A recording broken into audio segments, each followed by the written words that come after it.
Hey, welcome to another video. So today we're going to be going into the death and resurrection of the Hive. But before we begin, please be sure to like the video, subscribe to the channel, join the Sith Citadel Discord, links in the description, and consider becoming a join member or sending us super thanks if you wish to further support the channel. Otherwise, let's jump straight into it. Resurrection in general is seen as heretical by the Hive who follow the sword logic. To the Hive, death is the principle of sword logic to attaining apotheosis, to take and grow stronger after defeating an opponent. If the slain were resurrected, it would be contradicting the logic it violated. For example, Nokris, who learned the secrets of necromancy from Zal, was branded a heretic, exiled from his kind, and condemned to obscurity as his father removed nearly all traces of his name. The rules of death are somewhat different to the Hive than they are to humans. This is mostly notable and exemplified by the concept of ascendants. Those Hive individuals who had grown powerful enough through the sword logic can move between the physical dimension and the ascendant plane, and carve a throne world there, so when they're killed in the real world, they retreat to their throne world and can return after a time. Only death occurring in their own throne world is a true final death in terms of the Hive. It appears that dying in another's throne world is reversible, as illustrated in the Books of Sorrow, where Oryx resurrects his sisters, having killed them both within his throne world. It is likely that this was possible because the sisters had already established their own throne worlds. Furthermore, the manner in which Oryx brings his sisters back is very particular.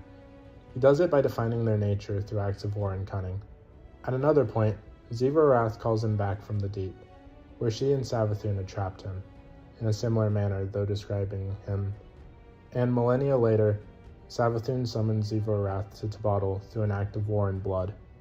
Another example of a Hive dying in another's throne world and then coming back is Yet the Death Singer, being one of the bosses of the raid Crota's End. She dies in his throne world, but can later be seen attending Crota's ritual of passing in the mission Last Rites. Crota's mate Omnigul is also notable for returning after having been killed by Guardians. It can be a hint towards her being an Ascendant Hive. Though most of the Hive pantheon seems to be Ascendant, it is hard to define the exact rules of achieving this status. Inquisition of the Damned notes that the daughters of Crota have not reached it, maybe due to the miserable state the hidden swarm had been in ever since Crota's death. Hirax the Mindbender managed to carve out a small throne world thanks to the power of murdering Cade Six providing him, but his mate In Anan is yet to be seen coming back from beyond the grave. Savathun's daughters, Balwer and Dul Inkaru, are noted having some protection from dying, with Balwer's death being hidden well, according to Oryx. But there is no information whether her other child Malak or Oryx's twin daughters Irinuk, Halak, the inventors of death hiding technique in the first place, had some sort of throne world or an oversoul as well. There are other ways of protecting oneself from death, aside from having a throne world. The aforementioned oversoul is one of them. Irinok and Halak invented a way of hiding one's death within the construct, so that they can die only after the oversoul has been destroyed. The oversouls are often kept within throne worlds, as was in the case of both Oryx and Crota. Members of the Court of Oryx are described as having their deaths hidden in various other ways. Kagor hid hers within the skill of creating and commanding ogres. Krukur the Cursed Thrall, he would send forth into battle and the sisters Zyrok Dal, Azok Dal, and Gornuk Dal in each other. Other than Nokris's necromancy, other blasphemous acts of defying death could be seen in the adventure Deathless on Titan, where Savathun's brood repeatedly killed and resurrected Takal Dar the Unbreakable, and the story of Hashladun and her sisters trying to bring back Oryx. Gods like Oryx and Crota are capable of being killed in physical reality without truly dying, even under certain circumstances. Ascendant Hive gods can be reborn even if killed in the Ascendant plane, so long as their souls are preserved.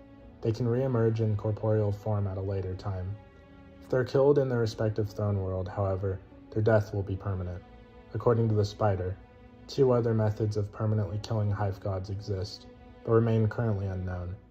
One of them possibly is to sever their connection to the throne world with enough strength from blood tiths, rendering them mortal. Another is for their worm to fully consume their whole being if they are left starving of blood tiths.